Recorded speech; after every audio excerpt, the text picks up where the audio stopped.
A billionaire's daughter and a street boy, two lives destined to remain apart.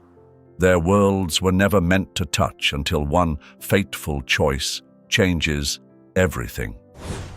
The afternoon light spilled through the tall studio windows, streaking across easels and blank canvases like golden threads weaving through time. Catherine Cumberbatch sat by the farthest window, her small hands resting lightly on a sketchbook. The pages were pristine, untouched, just like most things in her life. The privilege of wealth had given her everything except the one thing she truly longed for, a place where she belonged. She traced her fingers along the smooth paper, but didn't draw. Her thoughts wandered, drifting back to the empty halls of her home, where echoes faded into nothingness, where silence sat like an uninvited guest at every dinner table. Her father, Aidan Cumberbatch, was a man too consumed by power to notice the loneliness that stretched across the vast rooms of their estate. And her mother, well, she had vanished time long ago, leaving only a name that was never spoken aloud. Catherine had learned over time that love was not something guaranteed. And then she saw him, a shadow barely there, standing near the doorway of the studio. He wasn't a student. His clothes speak of a life spent on the streets, where survival means humbling oneself and relying on the mercy of strangers. His dark fingers clutched a piece of charcoal so tightly that it threatened to snap. He was still, too still, as if waiting for the moment someone would notice him and tell him to leave. Jeremy. He had no last name. At least, not one he cared to remember. At 14, he had learned that the world did not belong to him. It belonged to people like her. People who lived in houses too big for their own good, who walked past boys like him without a second glance. He had stopped expecting kindness long ago. But the studio? It was different. He had discovered it weeks ago, slipping inside unnoticed, standing in the corners, watching the students shape their visions onto canvas. He memorized their strokes, the way the brushes moved, the way the colors blended. He studied them, absorbed them, until his mind was full of images he had no means to create. And then today, he had been careless. A girl had noticed him. Catherine's gaze met his, and he felt a quiet dread settle in his stomach. He knew that look, the kind rich people gave before they decided what to do with you. She would tell someone. And then he would be forced out again, back to the streets, back to the uncertainty that never stopped gnawing at him. He turned, ready to disappear. But she spoke first. "Do you like to draw?" Her voice was not what he expected. It wasn't sharp, wasn't laced with the quiet cruelty he had come to expect from girls in expensive shoes and perfect smiles. It was curious, almost kind. He hesitated, gripping the charcoal tighter. Catherine tilted her head, waiting. She had never spoken to someone like him before, not outside the carefully controlled walls of charity galas, where her father made sure their name remained untarnished. But this was different. "I've seen you before," she said, softer this time. "You watch the classes, but you never join." Jeremy's jaw tightened. There was no use in lying. "I don't belong here," he muttered, looking away. Catherine frowned. "Who says?" He let out a dry chuckle, one that held no amusement. "The world." For a moment, neither of them spoke. The afternoon sun shifted, stretching shadows across the floor.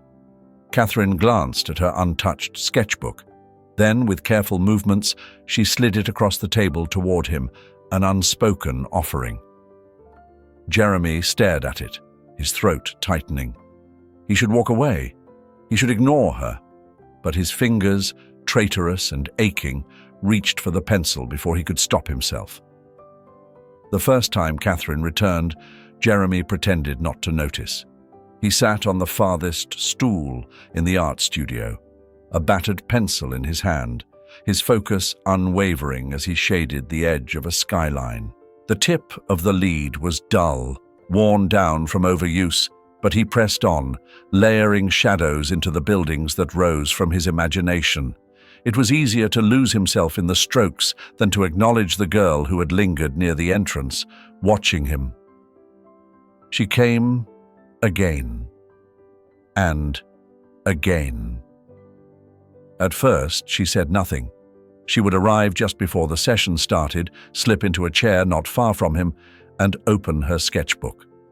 Unlike the other students who moved with loud confidence, slapping paint onto canvases with reckless ambition, Catherine was quiet. She would steal glances at his work, her gaze filled with something he could not place. Not pity, not disdain, but something softer, something closer to admiration. Jeremy told himself it didn't matter. But then, one afternoon, she placed something beside him, a small package wrapped in brown paper. "For you," she said simply.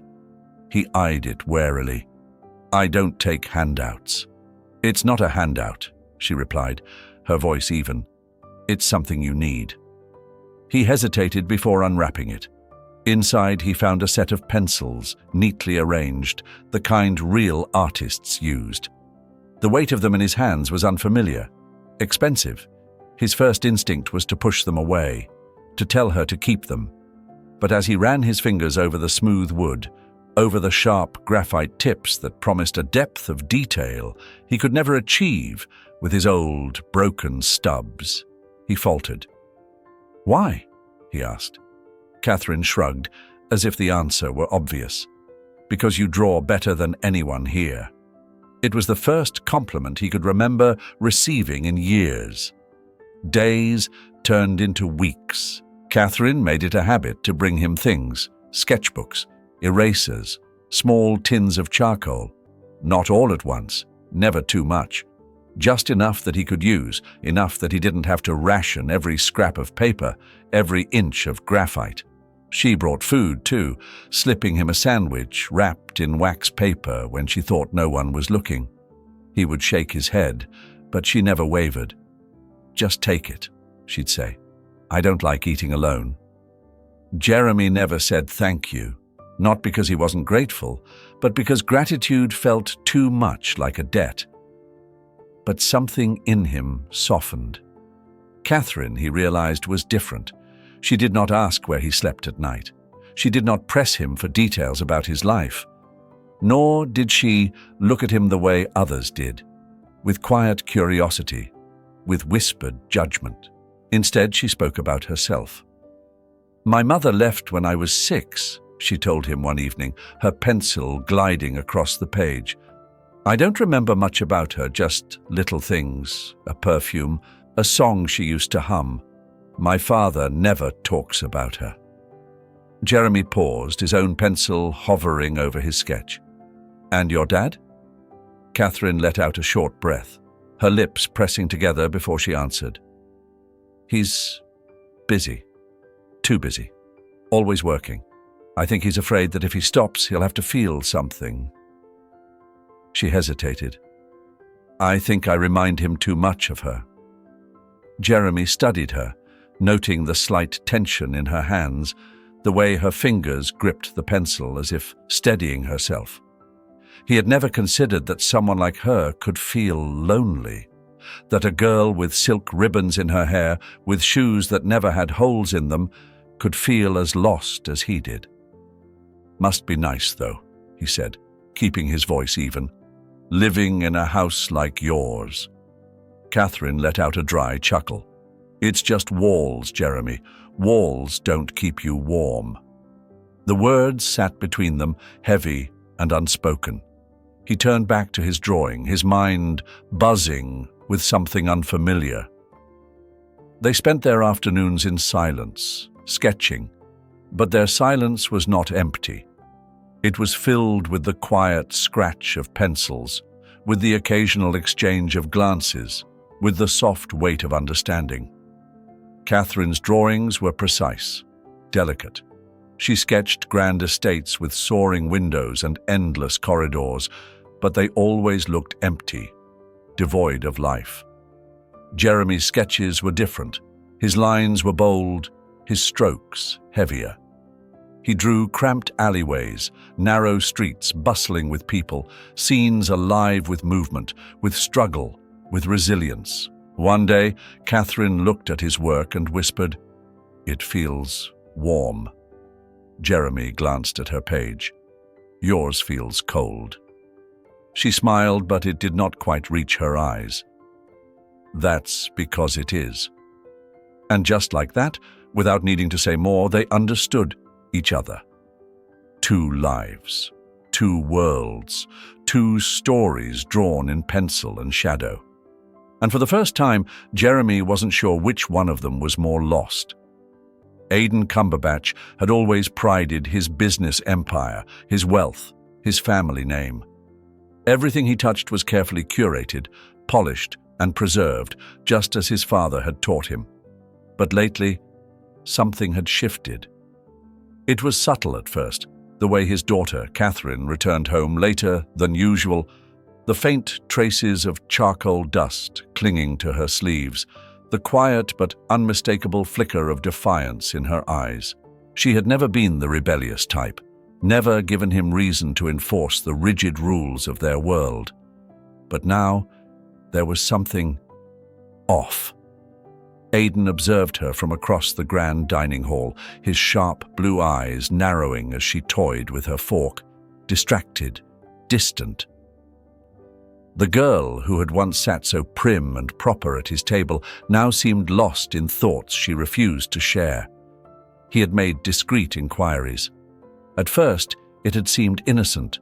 She had taken an interest in art, attending classes at a small studio in the city. He had almost dismissed it as one of her fleeting hobbies. But then came the troubling detail. A boy with no name, no lineage, no place among them. A street boy, a black boy. The revelation had landed in Aidan's chest like a stone. He had spent a lifetime ensuring that his family remained untouched by the filth of the lower classes, by the chaos and disorder of those who had no discipline, no sense of propriety. And now, his own daughter had willingly crossed into that world, had willingly allowed herself to be seen with one of them. He could not allow it. That evening, as Catherine stepped through the front door, Aidan was already waiting in the grand foyer. His presence filled the space, a looming figure of quiet authority, hands clasped behind his back. The heavy silence made the air thick, suffocating. "Where were you?" His voice was calm, but beneath it lay something sharp, something that made Catherine's fingers tighten around the strap of her bag. "I was at the studio," she answered, lifting her chin ever so slightly. "My class ran late." Aidan nodded slowly, his expression unreadable. "And this boy?" A pause. A slight intake of breath. Catherine knew. She knew he had found out, that whatever fragile peace had existed between them was now shattered. But she did not flinch. "His name is Jeremy," she said carefully. "He's my friend." Aidan's lips pressed into a thin line, his jaw tightening. "A friend," he echoed, the word dripping with quiet disdain. "And what exactly does this friend do for you, Catherine? What does a boy like that have to offer someone like you?" Catherine's hands curled into fists at her sides. "He's kind. He listens. He understands things you never have." Aidan exhaled sharply through his nose. "You are my daughter," he said, his voice low, controlled. "And you will not associate with street rats. Do you understand me?" Catherine's heart pounded, but she stood firm. "No," she said, the single word trembling but resolute. "I won't stop seeing him." For the first time in her life, she watched as true anger flickered across her father's face. It was not rage that erupted in shouts or slammed fists. No, Aidan Cumberbatch's anger was far more terrifying. It was cold, precise. "If you continue this foolishness," he said, his voice like steel, "that boy will suffer the consequences." A shiver ran down Catherine's spine. "What do you mean?" she demanded. Aidan merely tilted his head, the ghost of a smile playing at his lips. "Let's just say that people like him don't have many options. If he knows what's good for him, he'll disappear.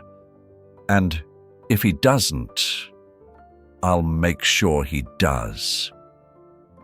The words hung between them like a blade. Catherine's breath came fast, her chest rising and falling as she stared at the man who was her father, the man she had once thought was merely distant. Now she saw the truth. He was ruthless. He would destroy anything that did not fit into the perfect world he had built. She turned on her heel and stormed up the stairs, slamming her bedroom door behind her. But no amount of locked doors could shut out the dread curling in her stomach. Jeremy knew something was wrong before Catherine ever had the chance to warn him. It was in the way the shopkeepers eyed him differently, in the way people moved aside when he passed, in the way the city itself seemed to push him out. He had learned long ago to trust his instincts, and right now they were screaming at him. The next day, Catherine ran to the studio, her heart pounding in her chest, but the space where Jeremy had once stood was empty. She searched the streets, called his name into the endless maze of the city. Nothing. No one had seen him. No one knew where he had gone. It was as if he had never existed at all. Catherine sank to the pavement, tears stinging her eyes, and for the first time in her life, she knew what it meant to lose something that truly mattered. The chair where Jeremy once sat remained empty. Catherine stood at the doorway of the art studio, her eyes searching the dimly lit room, hoping against hope that today, perhaps today, he would return. But the seat in the corner was as vacant as it had been for weeks. The walls bore his presence more than the students did. There, among the finished paintings, were the sketches Jeremy had abandoned, unfinished portraits, hurried strokes of charcoal capturing moments of fleeting thought. Catherine traced the edges of one with her fingertips. The details were careful, deliberate, but the smudged lines spoke of someone who never expected his work to last. She had asked about him. At first, she had whispered his name to the studio's caretakers, to the students who had barely noticed him. But each time, she received only shrugs, blank looks, and the same empty phrase, "I don't know." Then she searched the streets. At first, she had thought finding him would be simple. Jeremy had always been resourceful, but he was not invisible. Not to her. She wandered through markets, past alleyways, near the train station where the city's forgotten drifted in and out like ghosts. But Jeremy was not among them. Catherine returned home every night with nothing but exhaustion. The grand estate, with its towering ceilings and vast empty spaces, felt colder than before. Her father's voice, measured and distant, barely reached her ears when he spoke. She no longer listened. She had known since the moment Jeremy vanished that her father had been involved. The realization settled into her bones like ice, numbing whatever lingering hope she had left. Aidan Cumberbatch did not tolerate disobedience. He dictated order, ensured control, and disposed of what did not belong. Catherine was not naive enough to believe that Jeremy had simply chosen to leave. Yet, she could not car. She had tried once. At the dinner table, her hands clenched under the weight of polished silverware. She had dared to speak his name. Her father had not looked up from his plate. "That boy does not exist anymore, Catherine." His words had been final, delivered with the same indifference he reserved for failed investments and discarded opportunities. He had expected her to accept it. She did not. The years passed, but the ache did not. At 18, Catherine left. Not in the way her father had planned. No measured farewell, no careful arrangement of goodbyes. She packed a single bag, walked through the estate's iron gates, and never looked back. She chose journalism, though her father had deemed it an unnecessary pursuit, a distraction from the legacy she was meant to uphold. But Catherine had no interest in inheritance. She wanted truth, the kind that could not be buried beneath influence, the kind that could not be erased like a boy who had simply disappeared. She chased stories of the forgotten, people like Jeremy, children who had been swallowed by the city's underbelly, names that had become nothing more than whispered memories. She wrote about them, brought them to life on the printed page, and made them impossible to ignore. But Jeremy remained a question without an answer. Late at night, when the newsroom emptied and only the hum of distant traffic filled the silence, she still thought of him. Was he safe? Had he found a place in the world that had once refused him? Or did he hate her for not stopping what had happened? She did not know which possibility hurt more. One evening, years later, Catherine stood on a quiet street corner, the city's neon lights casting long shadows across the pavement.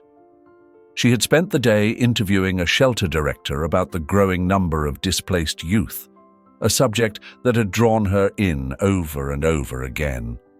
She had spoken with so many faces that reminded her of him. She exhaled, shoving her hands into the pockets of her coat, preparing for the long walk home. Then, a figure, just at the edge of the streetlight's glow.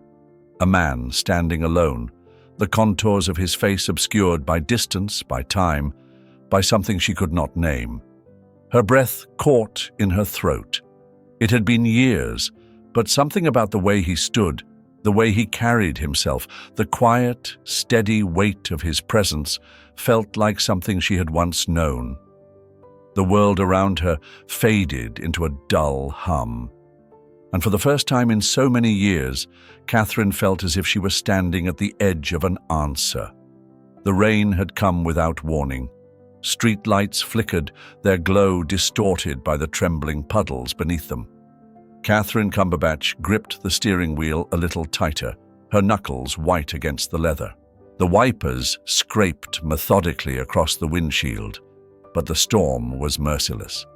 She had spent the entire day chasing a story, moving through the back alleys where the forgotten lived. Interviews with men whose eyes had long since stopped hoping, with women who clutched threadbare coats against the cold, with children who had learned too soon what hunger felt like.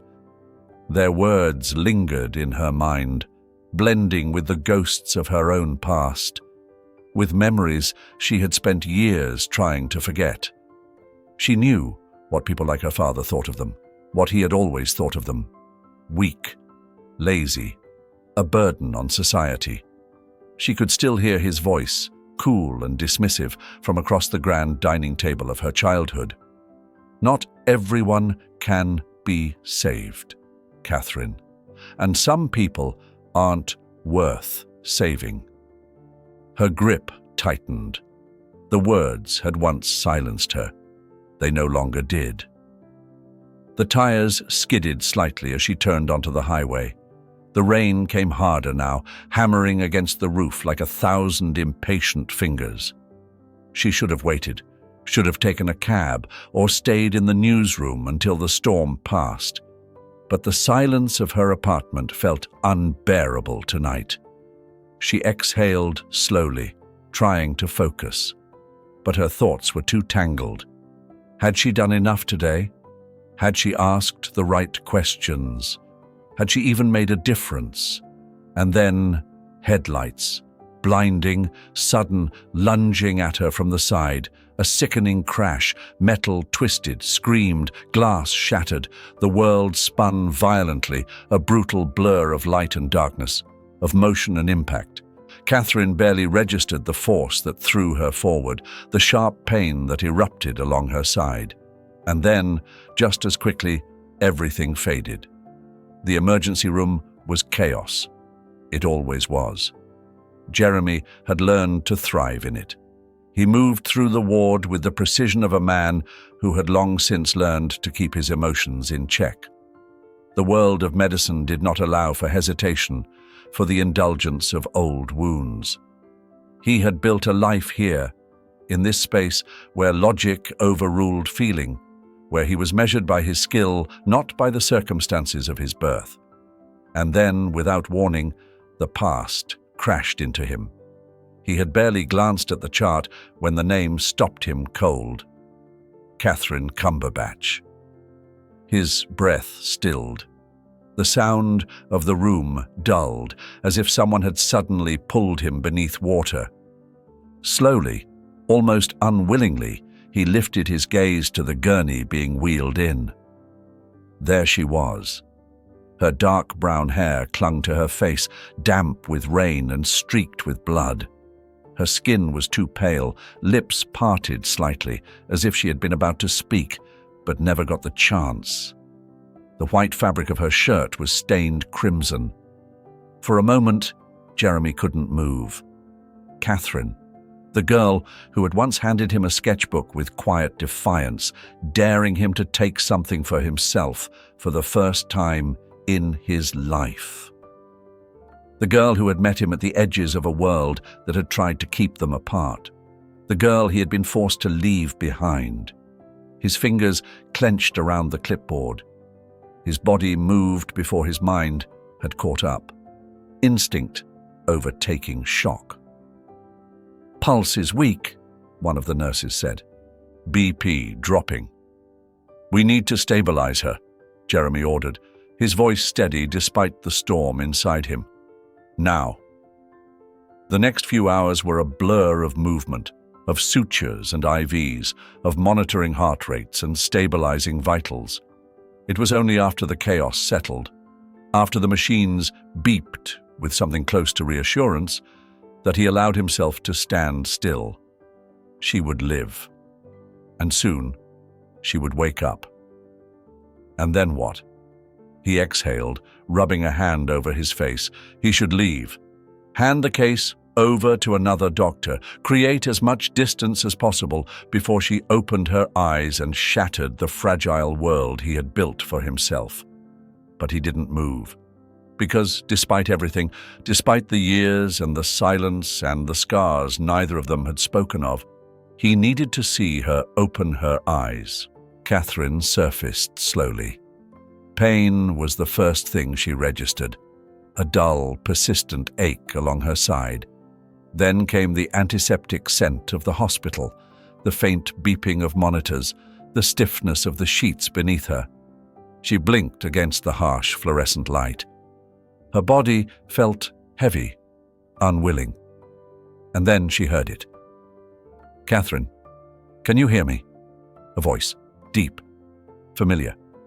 She turned her head slightly, eyes still struggling to focus. A man stood beside her bed, his face partially obscured by the shadows. His posture was tense, as if bracing for something. She frowned, the pieces of memory slipping through her fingers like water. The accident, the rain, and now, him. She searched his face. Something about it pulled at the edges of her mind, like a song she had once known but could no longer hum. "Toi ko biet an kong?" The words were quiet, hesitant. The man was still for a moment. Then, slowly, he reached up and pulled down his surgical mask. The breath caught in her throat. Dark eyes. A familiar jawline, sharpened with age but unmistakable. A face that had once been etched in charcoal on the pages of her childhood. And then, like the breaking of a dam, it all came rushing back. The boy in the art studio. The stolen afternoons spent sketching. The moment she had realized that he had disappeared. "Jeremy?" Her voice was barely a whisper, but his flinch told her he had heard it. He nodded, his expression unreadable. Catherine stared at him, her pulse hammering against the silence between them. The past had found them again. And this time, neither of them could run. The sterile white light of the hospital room cast long shadows against the walls. Catherine lay still, her body weak but her mind no longer clouded by the haze of painkillers. The dull ache in her ribs was nothing compared to the weight pressing against her chest, the storm of unanswered questions that had been clawing at her since the moment she saw him. Jeremy. He sat near the window, his hands clasped together, elbows resting on his knees. The man before her was no longer the boy she'd once known. She stared at him, unblinking. "Say something," she whispered. Jeremy exhaled slowly. "You need to rest, Catherine." "Rest?" A bitter laugh escaped her lips. "I spent years searching for you, wondering why you left without a word. Do you have any idea what that did to me?" He looked down, fingers tightening against his palms. "I thought I'd done something wrong," she continued, her voice raw. "I thought maybe I wasn't enough for you to stay." Jeremy's jaw tightened. He had never imagined that his absence had left such a wound. But hearing her say it, seeing the pain in her eyes, made him feel like he had been the one wielding the knife. She swallowed hard, trying to steady herself. "Why, Jeremy? Why did you leave?" For the first time since stepping into the room, he met her gaze fully, and in that moment, he knew he owed her the truth. The memory was a wound that had never fully healed. Jeremy took a slow breath, steadying himself. "Your father," he said finally, his voice quiet but firm. Catherine felt her stomach drop. Jeremy leaned forward, rubbing his hands together as if trying to warm them. "He came to me that night. Not alone. He brought men with him, men who knew how to make a boy listen." His lips curled into something that might have been a smile once. "They didn't touch me. They didn't need to. Just their presence was enough to make their message clear." Catherine's fingers curled into the hospital sheets. "They told me I was a mistake," Jeremy continued, "that I had no place in your world. But more than that, they made me understand that if I stayed, it wouldn't just be me who suffered. They threatened you, Catherine. Said that if I didn't disappear, you'd pay the price." Her breath caught. "No," she whispered. "Yes," he said, his voice laced with quiet bitterness. "I didn't have a choice. It was either leave or risk them taking everything from you." He let out a slow breath. "So, I walked away. I thought if you hated me, it would be easier for you." Catherine's heart pounded against her ribs. The world tilted slightly, her father's face flashing in her mind, stern, controlled, always unyielding. She had always known Aidan Cumberbatch was a ruthless man, but this was something else entirely. She clenched her jaw. "That night, did you ever think about telling me?" Jeremy let out a soft chuckle, but there was no humor in it. "And say what?" "Catherine, your father would rather see me dead than let me be near you." He shook his head. "No, I thought it was better to let you go." Silence stretched between them, heavy and suffocating. Catherine inhaled sharply, then exhaled slowly. She pushed the sheets aside and tried to sit up, but the pain shot through her ribs like a knife. She gasped, gripping the bed railing for support. Jeremy stood immediately. "Catherine, I need to see him," she interrupted, her voice trembling but resolute. "I need to hear it from him." "Catherine, you're not strong enough." "Jeremy." She looked at him, and the fire in her eyes silenced whatever protest he had left. "He doesn't get to keep this secret. Not anymore." She found Aidan Cumberbatch in his study, seated behind the same grand mahogany desk she had stood before countless times as a child. He didn't look up when she entered. "I was wondering when you'd come," he said casually, flipping through papers as if they were discussing nothing more than business. Catherine stood her ground. "Did you send them?" Her voice was steady, though her hands trembled at her sides. Aidan finally looked up, his gaze cold, unreadable.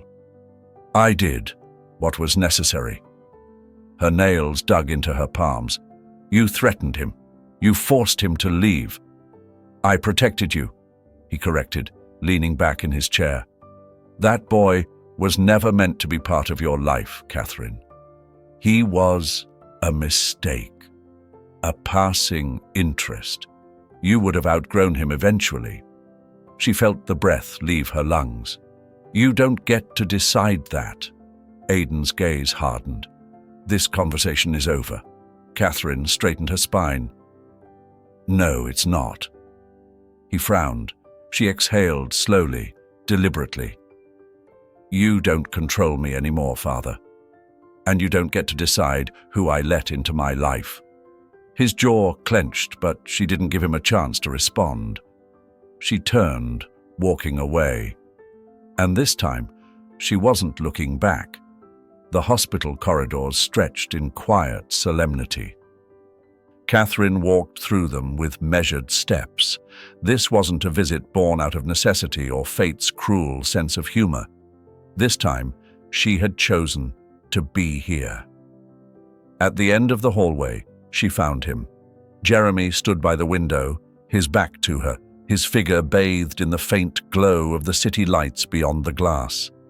He was dressed in the usual attire of a doctor after a long shift, sleeves rolled up, collar slightly loosened, exhaustion evident in the way his shoulders curved just slightly forward. He did not move when the door closed behind her, but she knew he had heard it. For a long moment, neither of them spoke. Then, without turning, he asked, "Catherine, what are you doing here?" "I'm here for you," she said simply.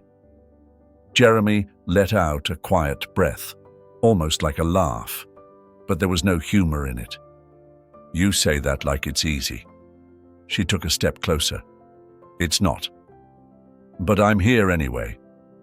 Finally, he turned to face her. It was strange, she thought, how time could change a person and yet leave some things untouched. His features had sharpened with age, his jaw more defined, his eyes carrying the weight of a life that had never been easy. But the way he looked at her, half wary, half wanting, was the same as it had been all those years ago. "You shouldn't be here," he said, but the words lacked conviction. Catherine tilted her head slightly. "And yet, here I am." Jeremy exhaled through his nose, shaking his head. "Catherine, your life is different now. You have a career, a future." "And you think you don't?" she interrupted. "You think that just because we come from different places, we can't exist in the same one?" His silence was answer enough. Catherine took another step forward, closing the space between them. "You left once without giving me a choice, Jeremy, but I'm not letting you do it again." He swallowed, looking away, as if the weight of her words was too much. "I never forgot you, Catherine," he admitted, voice quieter now. "No matter how far I went, no matter what I did, you were always there." She breathed in slowly, feeling something shift between them, something fragile, but real. "Then don't let me be just a memory." He hesitated. "What if we don't fit anymore?" Catherine's lips parted, a quiet smile tugging at the corner of her mouth. "Then we figure it out. Together." She reached into her bag, pulling out a small folded piece of paper, one that had been tucked away for too long. Jeremy frowned as she placed it in his hands. "What is this?" "The letter you never gave me," she said softly. His breath hitched. He recognized it instantly, the way his name was scrawled in rushed, uneven letters, the way the edges had been worn down by time. He had written it on that last night, when he had been forced to leave, when he had thought disappearing was the only way to protect her. He had never expected to see it again. His fingers traced the paper slowly, as if afraid it might vanish. Then he looked up at her, eyes searching. "I never wanted you to read this," he murmured. "But I have," Catherine replied. "And now I want you to read it to me." Jeremy stared at her for a long time, as if weighing something invisible between them. Then, ever so carefully, he unfolded the letter. His own words stared back at him, written by a boy who had been scared, desperate, but still hopelessly tied to her. He swallowed hard, then began to read. "Catherine, by the time you find this, I will be gone. I don't want to leave, but I have no choice. I need you to know that you were the best thing that ever happened to me. You saw me when no one else did. And no matter what happens, no matter how much time passes, I will never forget you." His voice broke slightly at the end, but when he looked up, Catherine was watching him with something soft, something unshaken. "You wrote that you had no choice," she whispered. "But you do now." Jeremy's throat tightened. He had spent years believing that choices like this weren't his to make, that some things, no matter how much he wanted them, weren't meant to be his. But here she was, and for the first time in a long time, he let himself go. Slowly, almost hesitantly, he reached for her hand. Catherine squeezed back, her fingers warm against his. No one knew what the future would bring. The past had been cruel, had stolen years they would never get back. But the present, it was theirs to hold, and this time they would not let go. And there you have it, folks, a story of love, loss, and the courage to reclaim what was once lost. Jeremy and Catherine's journey wasn't just about fate bringing them back together. It was about the choices they made, the risks they took, and the past they refused to let define them. And if you loved this story, don't forget to like, share, and subscribe for more deep, emotional tales just like this one. Stories that stay with you long after the screen goes dark. Until next time, keep believing in second chances, because sometimes they're exactly what we need. See you in the next story.